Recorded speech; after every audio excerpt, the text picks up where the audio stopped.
நிறைய பேரு சுகமாக இருக்கிறீங்க. நிறைய வேதனை மாறி இருக்கு. நீங்க கண்ணீரோடு விதைத்தே, கண்ணீரோடு ஜெபித்தே, எல்லா ஜெபத்துக்கு வரப்போகிறது. பதில் வரப்போகிறது. உங்கள் துக்கம் சந்தோஷமாக மாறுவதாக, கண்ணீர் தொடக்கப்படுவதாக, மகிழ்ச்சி உண்டாகட்டும், மன மகிழ்ச்சி உண்டாகட்டும். அப்போது நடைபெற்றதுக்காக சொல்லி இயேசுவின் நாமத்தினாலே ஆமென். ஹல்லேலூயா. நீங்க எல்லாம் கண்ணு மூடி இருக்கும்போது நான் சிஸ்டருக்கு வந்து பேசுனேன். ஆண்டவர் தெளிவா என்கிட்ட பேசுன்னு அவங்ககிட்ட பேசுனேன். என்ன பேசுன உங்களுக்கு தெரியல, ஆனா என்ன பேசுனேன்னு அவங்களுக்கு தெரியும், எனக்கு தெரியும். ஆனா நான் பேசுனதுல உண்மை தானே சிஸ்டர்? கொஞ்சம் முன்னாடி வாங்க. ஹல்லேலூயா.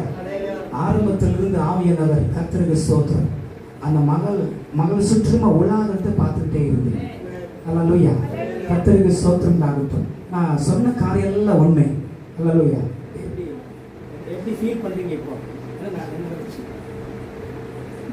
சொல்ல தெரியுங்க. ஹல்லேலூயா. வரும்போது சொல்ல போனா என்ன நடக்க போது பார்க்கலாம், ஏதோ போறாங்களே நானும் போய் பார்ப்போம், அந்த இருதயத்தோடு தான் இருந்தாங்க. ஆனா பேச பேச பேச பேச என்ன மாறிட்டு, உள்ள மாறிட்டு. ஹல்லேலூயா. தனக்குள்ள என்ன மாறிட்டு. ரலிலே சொல்லுங்க. செத்து போகலான்ற 2 முறை முயற்சி எடுத்த என்ன மாறிச்சு. ஹல்லேலூயா. பலவீனத்தோடு வந்தாங்க, பலன் இப்போது சுகமாயிட்டாங்க. ஹல்லேலூயா.